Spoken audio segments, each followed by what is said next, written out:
Иџет Мемети се спогодил со обвинителството за условна осуда, а и врховниот судија Наќа Ѓоргиев е на пат да се спогоди за предметот со 10.000 евра од синот на екс-градоначалникот на Ново село Боро Стојчев. Осомничени за примање награда за противзаконито влијание, на Мемети му се закануваше казна затвор од 1 до 5 години, а на Ѓоргиев од 1 до 10 години затвор.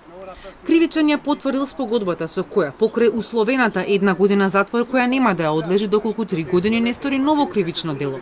Мемети добил забрана и за вршење на професија во рок од 3 години. Паралелно поднел и оставка до собранието, како член на Советот на јавни обвинители, каде допред оваа истрага беше и заменик председател. Тој признал вина, дека го искористил своето влијание и преку врховниот судија Ѓоргиев му пренел на синот на осомничениот екс-градоначалник на Ново село Стојчев, дека наводно интервенирал неговиот татко да не добие обвинение за шверк на марихуана, туку спогодба. Мемети и Ѓоргиев се договарале преку апликацијата WhatsApp, но Мемети не знаел дека ги слуша сведокот, синот на Боро Стојчев, стои во соопштението од обвинителството.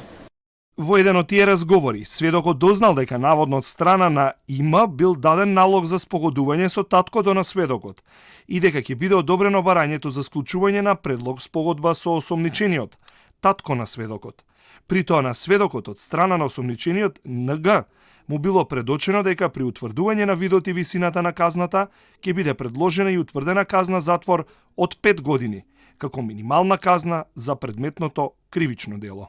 И Наќа Ѓоргиев иницирал спогодба со обвинителството, од каде велат дека е во тек постапката. И за оваа спогодба потенцираат дека би се утврдила ефективна казна затвор, наспроти условната на Мемети. Наќа Ѓоргиев беше приведен со 10.000 евра на паркинг во Скопје, пари кои му ги предал синот на Стојчев. Неодамна тврдеше дека Стојчев помладиот го наместил. Дека не сторил ништо незаконско пред милиумите тврдеше и поранишниот народен правобранител Иџет Мемети. На крајот на истрагата и по увидот во доказите одлучил да признае вина и да се спогоди. Мемети се брани од слобода, додека Ѓоргиев е во шутка речиси 3 месеци, а деновиве скопска апелација ја одбила неговата жалба за притворот. Од обвинителството велат дека една од причините за прифаќање на спогодбите е тоа што во тој начин и во ситуација кога имаат доволно докази се крати траењето на кривичната постапка.